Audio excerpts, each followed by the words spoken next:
اعوذ باللہ من الشیطان الرجیم بسم اللہ الرحمن الرحیم یا معشر الجن والانس الم یاتکم رسل منکم یقصون علیکم آیاتی وینذرونکم لقاء یومکم ھذا قالوا شہدنا علی انفسنا وغرتهم الحیاۃ الدنیا وشہدوا علی انفسہم انہم کانوا کافرین۔ کہا جائے گا اس دن، یہ گویا کہ یہاں محذوف ہے، اے جنوں اور انسانوں کی جماعتوں، کیا تمہارے پاس نہیں آ گئے تھے رسول تم ہی میں سے؟ اب چونکہ دونوں کو جمع کر کے کہا جا رہا ہے تو جو انسانوں میں سے رسول ہیں گویا کہ وہی جنات کے لیے بھی رسول ہیں۔ یقصون علیکم آیاتی، جو سناتے تھے تمہیں میری آیات، وینذرونکم لقاء یومکم ھذا،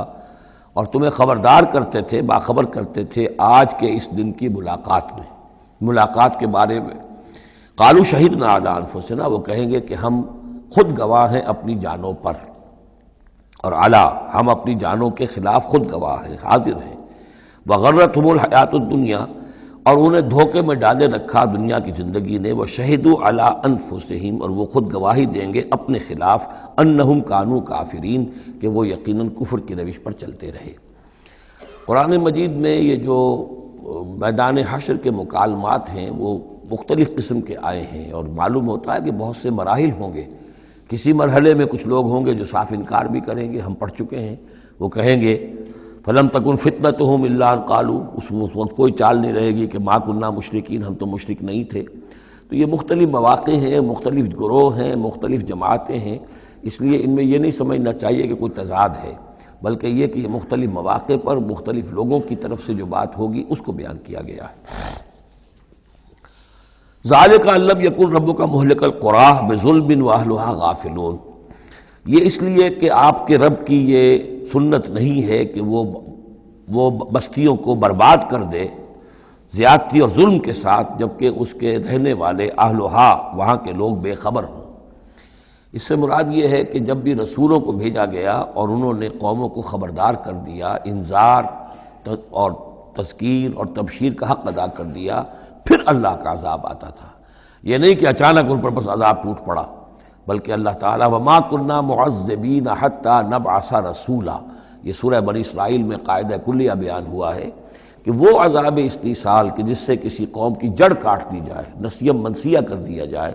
وہ کسی رسول کی بعثت کے بغیر نہیں بھیجا جاتا تھا۔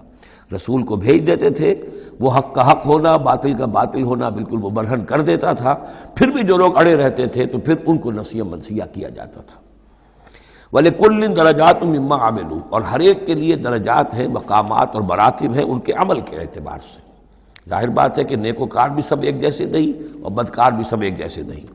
وَمَا رَبُّكَ بِغَافِلٍ عَمَّا يَعْمَلُونَ، اور آپ کا رب بے خبر نہیں ہے، غافل نہیں ہے اس سے کہ جو یہ کر رہے ہیں۔ وَرَبُّكَ الْغَنِيُّ ذُو الرَّحْمَةِ، اور آپ کا رب تو غنی ہے، اسے کسی کو عذاب دے کر کوئی اس کو فائدہ نہیں،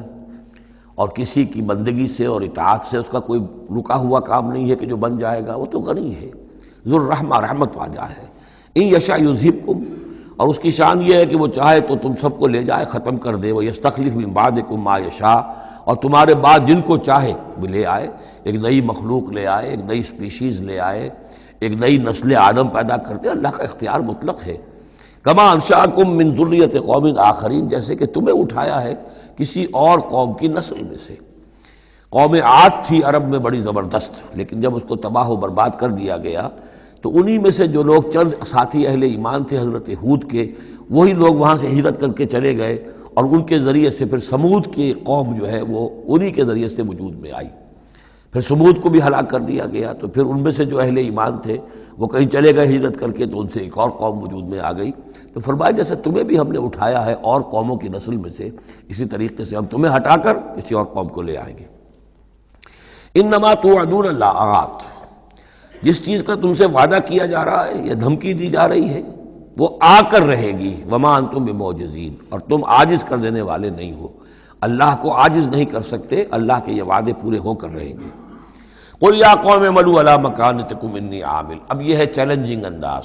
کہہ دیجئے اے میری قوم کے لوگوں، کر لو جو کچھ کر سکتے ہو اپنی جگہ پر، میں بھی کر رہا ہوں جو میرے بس میں ہے۔ یعنی تم نے اب 12 برس گزر گئے مجھے دعوت دیتے ہوئے، تم نے ایڑی چوٹی کا زور لگا لیا، مجھے ستایا، 3 سال تک تو مجھے شیب بنی ہاشم میں محصور رکھا ہے، جو بھی سختیاں مجھ پر آئی ہیں میرے ساتھیوں پر آئی ہیں، میرے ساتھیوں کو تم نے ذبح کر دیا، میرے ساتھی کتنے ہیں کہ جو گھر بار چھوڑ کر چلے گئے اور مجبور ہو گئے کہ حبشہ کی طرف ہجرت کریں، تم نے جو کچھ کر لیا اور جو کر سکتے ہو کر لو۔ قل یا قوم اعملوا علی مکانتکم انی عامل، مجھے جو کرنا ہے وہ میں کر رہا ہوں، جو میرا فرض منصبی ہے وہ مجھے ادا کرنا ہے۔ فسوف تعلمون من تکون له عاقبۃ الدار، تو ان قریب تمہیں معلوم ہو جائے گا کہ کس کے لیے ہے وہ عاقبت والا گھر، کس کے لیے کامیابی ہے، کس کے لیے جنت و راح و ریحان ہے، اور کس کے لیے وہاں پر دوزخ ہے اور اللہ کا عذاب ہے۔ انہ لا یفلح الظالمون، یقیناً ظالم فلاح نہیں پائیں گے۔ وجعلوا للہ مما ذرا من الحرث والانعام نصیبا، اور انہوں نے اللہ کے لیے بھی جو کچھ پیدا ہوتا ہے کھیتی میں سے اور جو ان کے بھی مویشی ہوتے ہیں ان میں ایک حصہ رکھا ہے، کیونکہ آخر جو شرک جو ہے جس کو کہتے ہیں کہ ایک بڑے خدا کو مان کر چھوٹے خداؤں کو شریک کرنا، بڑے خدا کا انکار اس میں نہیں ہوتا۔ جیسے ہندوؤں میں مہادیو وہ تو ایک ہی ہے، دیوی دیوتا بے شمار ہے، مہادیو تو ایک ہی ہے۔ انگریزی میں بھی بڑے جی سے لکھے جانے والا گاڈ یہ ایک ہی ہمیشہ سے ایک ہی رہا ہے، اس کے لیے تو جو ہے کیپٹل جی آئے گا، وہ اومنی پوٹنٹ ہے، اومنیشینٹ ہے، اومنی پریزنٹ ہے، علی کل شیء قدیر بکل شیء علیم، اور ہر جگہ موجود ہے، یہ اس کی صفات ہے، ایٹریبیوٹس ہیں۔ لیکن چھوٹے جی سے لکھے جانے والے گاڈز اینڈ گاڈیسز بے شمار ہیں۔ اسی طرح اہل عرب کیا کہتے تھے؟ اللہ تو ایک ہی ہے، اللہ تو دو نہیں ہے، اللہ ایک ہی ہے، کائنات کا خالق بھی وہی ہے۔ چھوٹی چھوٹی دیویاں بھی ہیں، دیوتا بھی ہیں، ان کا بھی کچھ عمل دخل ہے، کچھ اختیار ہے، کچھ سفارش کرتے ہیں، کچھ اللہ تعالیٰ نے اپنے اختیارات میں سے کچھ حصہ ان کو سونپ رکھا ہے، ان کی مٹھی چاپی کی جائے، ان کی کوئی خدمت کی جائے، انہیں خوش کیا جائے، ڈنڈوت کی جائے، تو اس سے یہ کہ دنیا کے کام چلتے ہیں۔ تو ظاہر بات ہے کہ وہ پھر جب نکالتے تھے، اب دو ہی ان کے یعنی معاش کے طریقے تھے، یا تو بھیڑ بکریاں پال رہے ہیں، ان میں سے کچھ اللہ کے نام کی کر دی، کچھ اللہ کے نام کی، کچھ اپنے بتوں کے نام کی، یا کوئی کھیتی ہے اس میں سے جو بھی اب فصل آئی ہے اس میں سے کچھ اللہ کے نام پہ نکال دیا صدقہ کہ یہ اب اللہ کے نام پر ہم دیں گے اور یہ اپنے بتوں کے نام پر دیں گے۔ لیکن اب ہوتا کیا تھا تماشا وہ آگے دیکھیے۔ وَجَعَلُوا لِلَّهِ مِمَّا ذَرَا مِنَ الْحَرْثِ وَالْأَنْعَامِ نَصِيبًا، اتنا انصاف تو وہ کرتے ہیں کہ اللہ کے لیے بھی حصہ رکھتے ہیں اپنی کھیتی کی پیداوار میں سے بھی اور اپنے مویشی میں سے بھی۔ فَقَالُوا هَذَا لِلَّهِ بِزَعْمِهِمْ، وہ کہتے ہیں یہ تو ہم نے نکال دیا اللہ کے نام پر، وَهَذَا لِشُرَكَائِنَا، اور یہ جو ہے یہ ہمارے شریکوں کے لیے، ان کے لیے بھی تو کچھ آخر نذرانے ہونے چاہیے۔ فَمَا كَانَ لِشُرَكَائِهِمْ فَلَا يَصِلُ إِلَى اللَّهِ، اب اگر کہیں کسی وقت کوئی دقت آ گئی، مصیبت آ گئی، تو اللہ کے حصے میں سے تو نکال لیتے تھے، اپنے بتوں کے حصے میں سے نہیں نکالتے تھے۔ بت جو ہیں وہ تو سر پہ کھڑے ہوئے ہیں نا، وہ تو دنیا کے اندر ہیں، لہذا ان کی شامت تو فوراً آ جائے گی، اللہ ذرا دور ہے، لہذا جو بھی اللہ کے حصے کا معاملہ ہوتا تھا وہ تو بتوں کو پہنچ سکتا تھا، لیکن بتوں کے حصے کا معاملہ جو ہے وہ اللہ تک نہیں پہنچ سکتا تھا۔ یہ ایسے ہی جیسے ہمارے یہاں دیہات میں عام بیچارہ جاہل آدمی پٹواری کو سمجھتا ہے سب سے بڑا افسر یہی ہے، وہ ڈی سی کو کیا جانے کس بلا کا نام ہے، کوئی بابو ہے آیا شہر سے، لیکن اس کو معلوم ہے کہ اس پٹواری کے قلم کے اندر جو ہے اتنی طاقت ہے کہ وہ میری زمین کاٹ کے ادھر لکھ دے گا، انتقال چڑھا دے گا، لیکن وہ ڈی سی کی حیثیت وہ نہیں جانتے۔ تو اللہ تعالیٰ جو بڑا خدا ہے، وراء الورا ثم وراء الورا ثم وراء الورا، وہ تو ہے ٹھیک ہے، لیکن یہ کہ یہ ہے جو سر پر مسلط ہے۔ فما کان لشرکائہم، تو جو حصہ ہوتا تھا ان کے شریکوں کے لیے، فلا یصل الی اللہ، تو وہ نہیں پہنچ سکتا تھا اللہ کو۔ وما کان للہ، اور جو ہوتا تھا اللہ کے لیے، فہو یصل الی شرکائہم، وہ ان کے شرکاء تک پہنچ جاتا تھا۔ ساء ما یحکمون، برا ہے جو یہ فیصلہ کرتے ہیں۔ وَكَذَلِكَ زَيَّنَ لِكَثِيرٍ مِّنَ الْمُشْرِكِينَ قَتْلَ أَوْلَادِهِمْ شُرَكَاؤُهُمْ، اور اسی طریقے سے مزین کر دیا بہت سے مشرکین کے لیے ان کے شرکاء نے ان کی اولاد کو قتل کرنا۔ اب یہ بھی جنوں کے نام پر بھی وہ بچوں کو بھیٹ چڑھانا، یہ ہندوستان میں بھی ہوتا ہے، دیوی کے نام پر بچے کو بھیٹ چڑھا دیا ہے، قربان کر دیا ہے، اپنی اولاد کو بھیٹ چڑھاتے ہیں، لِيُرْدُوهُمْ، تاکہ وہ انہیں برباد کریں، وَلِيَلْبِسُوا عَلَيْهِمْ دِينَهُمْ، اور تاکہ ان کے دین کو ان کے اوپر مشتبہ کر دیں۔ یہ دین کے تحت ہو رہا ہے، یہ قتل اولاد، بچوں کو بھیٹ چڑھایا جا رہا ہے۔ وَلَوْ شَاءَ اللَّهُ مَا فَعَلُوهُ، اگر اللہ زبردستی کرتا تو وہ یہ نہ کر سکتے۔ فَذَرْهُمْ وَمَا يَفْتَرُونَ، تو چھوڑیے ان کو، دفع کیجئے ان کو اور جو بھی افترا بازی یہ کر رہے ہیں۔ وقالوا هذه انعام وحرث حرث حجر، اور ان کا کہ یہ جو جانور ہیں اور یہ جو کھیتی ہے یہ ممنوع ہے۔ کیا مطلب ممنوع کا؟ لا یطعمها الا من نشاء، اس کو نہیں کھا سکتے مگر وہی جو ہم جانتے ہیں، جو ہم سمجھتے ہیں، جس کے بارے میں ہماری رائے بزعمہم، ان کے اپنے خیال میں۔ وانعام حرمت ظہورها، اور یہ جو چوپائے ہیں ان کی پیٹھیں جو ہیں حرام کر دی گئی، ان کے اوپر کوئی سواری نہیں کر سکتا، اس اونٹ پر اس پر کوئی سوار نہیں ہوگا۔ وانعام لا یذکرون اسم اللہ علیہا، اور کچھ ایسے مقرر کر لیتے تھے چوپائے جن پر اللہ کا نام نہیں لیا جا سکتا۔ یہ ہے جو وہاں آیا تھا اس سے پہلے اس آیت مبارکہ میں کہ کیوں مت کھاؤ اس چیز کو جس پر کہ اللہ تعالیٰ کا نام نہ لیا جائے۔ یعنی ان کے ہاں ایک خاص قسم کے توہمات جو تھے مشرکانہ، ان میں یہ بھی ایک رسم تھی کہ کچھ حیوانات کے بارے میں وہ طے کر لیتے تھے کہ ان کو جب ذبح کرنا تو اللہ کا نام ہرگز نہیں لینا، تو فرمایا اس کو ہرگز مت کھاؤ، کسی شکل میں بھی اس کے قریب مت جاؤ۔ وہ وہاں تھا، یہاں پر اس کی حقیقت کھل گئی ہے کہ یہ خاص معاملہ ہے، وہ عام حکم نہیں ہے۔ وَأَنْعَامٌ حُرِّمَتْ ظُهُورُهَا وَأَنْعَامٌ لَا يَذْكُرُونَ اسْمَ اللَّهِ عَلَيْهَا افْتِرَاءً عَلَيْهِ، اور یہ سب افطرا اللہ تعالیٰ کے اوپر جھوٹ جڑ رہے ہیں کہ یہ اللہ نے ہمیں بتایا ہے۔ سَيَجْزِيهِمْ بِمَا كَانُوا يَفْتَرُونَ، قریب انہیں سزا دے گا اس کی جو افطرا اور یہ جو انہوں نے چیزیں گھڑ لی ہیں۔ وَقَالُوا مَا فِي بُطُونِ هَذِهِ الْأَنْعَامِ خَالِصَةٌ لِلذُّكُورِ، اور وہ کہتے ہیں جو کچھ ان چوپایوں کے پیٹوں میں ہے، اب ایک اونٹنی ہے، گابھن ہے یا کوئی اور بکری ہے، تو جو کچھ اس کے پیٹ میں ہے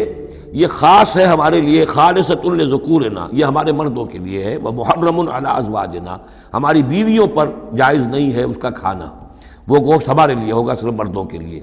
وَإِن يَكُن مَيْتَةً، اور اگر وہ مردہ پیدا ہو، مردار پیدا ہو، فَهُمْ فِيهِ شُرَكَاء، تو پھر وہ کھائیں گے، مرد بھی کھائیں گے، عورتیں بھی کھائیں گی۔ سَيَجْزِيهِمْ وَصْفَهُمْ، یہ ساری چیزیں جو ہیں جو انہوں نے بیان کری اور کہتے تھے یہ شریعت پرانی چلی آ رہی ہے، یہ ابراہیم کے طریقے ہیں، یہ ہمارے آباء و اجداد کے طریقے ہیں، اللہ تعالیٰ سزا دے گا ان کی ان بیانات کی اور ان چیزوں کی جو انہوں نے گھڑ لی ہیں۔ انہ حکیم علیم، یقیناً وہ حکیم اور علیم ہے۔ قد خسر الذین قتلوا اولادہم صفحا بغیر علم، اپنے آپ کو برباد کیا ان لوگوں نے جنہوں نے اپنی اولاد کو قتل کیا بے وقوفی اور حماقت سے، بغیر علم کے۔ وحرموا ما رزقهم اللہ افتراء علی اللہ، اور انہوں نے حرام کر لی اپنے اوپر وہ شے جو اللہ نے انہیں دی تھی، اور افطرا کرتے ہوئے اللہ پر، یعنی اللہ کے نام پر ہو رہا ہے، یہ قربانیاں دی جا رہی ہیں، بتوں کی بھیٹ چڑھائی جا رہی ہے، وہ سارا دین جو ہے گڑبڑ تھا، اس میں اللہ بھی ہے، آلہہ بھی ہے، سب کے ساتھ جو ہے مشترکہ معاملہ ہو رہا ہے۔ قد ضلوا وما كانوا مهتدين، وہ گمراہ ہو چکے، بھٹک چکے، اور وہ ہدایت پر آنے والے نہیں ہیں۔ وَهُوَ الَّذِي أَنشَأَ جَنَّاتٍ مَعْرُوشَاتٍ، وہی ہے اللہ جس نے کہ اٹھائے باغات، معروشات وغیرہ معروشات، وہ باغ بھی ہوتے ہیں وہ بیلیں جیسے انگور کی ہوتی ہیں، ٹٹیوں پر اٹھانا پڑتا ہے، ان کو سہارا دینا پڑتا ہے، خود ان کے اندر تنا اوپر جانے کا اس کی فطرت میں نہیں ہے۔ غیر معروشات، یہ عام درخت ہیں، وہ خود کھڑے ہوتے ہیں، اپنی یعنی ریڑھ کی ہڈی ان کی اپنی مضبوط ہے، وہ کھڑے ہیں، انار کا درخت ہے، آم کا درخت ہے۔ تو معروشات وہ ہیں کہ جن کو ٹٹیوں پر چڑھانا پڑتا ہے۔ والنخلا، اور کھجور کے درخت، والزرع، اور کھیتی، مختلفاً اکلہ، جس کے کہ ذائقے بڑے بڑے مختلف ہیں۔ والزیتون، اور زیتون، والرمان، اور انار، متشابہاً وغیر متشابہ، ایک دوسرے سے ملتے جلتے بھی ہیں اور یہ کہ ذرا ایک دوسرے سے مختلف بھی ہیں۔ جیسے سٹرس فیملی ہے، اب ایک ہی خاندان ہے، اب اس میں کنو بھی ہے، اس میں فروٹر بھی ہے، اور اس میں وہ مالٹا بھی ہے، اور ساری چیزیں جو ہے لیکن ملتے جلتے بھی ہیں، مختلف بھی ہیں، فیملی ایک ہی ہے۔ کلوا من ثمرہ اذا اثمر، کھایا کرو اس کے پھلوں میں سے جب کہ وہ پھل دیں۔ وآتوا حقہ یوم حصادہ، اور اس کا حق دے دیا کرو جس دن کہ تم پھل اتارو، یعنی اس میں سے بھی زکوٰۃ ہے، جیسے عشر ہے زمین کی پیداوار میں سے، ایسے ہی پھلوں کے اندر بھی زکوٰۃ ہے، تو اللہ تعالیٰ کا حق نکال دیا کرو، آتوا حقہ، ادا کر دیا کرو اس کا حق جس دن کہ وہ پھل اتارو۔ لا تسرفوا، اور اس میں حد سے بیجا خرچ نہ کرو، انہ لا یحب المسرفین، اللہ تعالیٰ کو بیجا خرچ کرنے والے پسند نہیں ہیں۔ ومن الانعام حمولۃ وفرشا، اور چوپایوں میں سے اس نے ایسے بھی بنائے ہیں کہ جن کے اوپر تم بار برداری کا کام لیتے ہو، ظاہر بات ہے بار برداری انہی کی ہو سکتی ہے جو ذرا اونچے ہوتے ہیں، اب گھوڑا ہے یا خچر ہے، اونٹ ہے، یہ حمولتاً ہے، یہ ذرا اونچے ہیں اور ان کے اوپر جو ہے آپ ان کی پیٹھوں کے اوپر بوجھ لاد کر لے جاتے ہیں، حمولتاً وفرشا، کچھ ایسے جو بالکل زمین سے لگے ہوئے ہیں، اب ان کے اوپر کیا آپ نے لادنا ہے، بکری پہ کیا لاد دیں گے آپ، اور اسی طریقے سے چھوٹی چھوٹی جو چیزیں ہیں، کلوا مما رزقکم اللہ، یہ اللہ نے پیدا کیے ہیں، حمولہ بھی اور فرشہ بھی، کھاؤ اس میں سے جو اللہ نے تمہیں رزق دیا ہے، ولا تتبعوا خطوات الشیطان، اور شیطان کے نقش قدم کی پیروی نہ کرو، انہ لکم عدو مبین، یقیناً وہ تمہارا کھلا دشمن ہے۔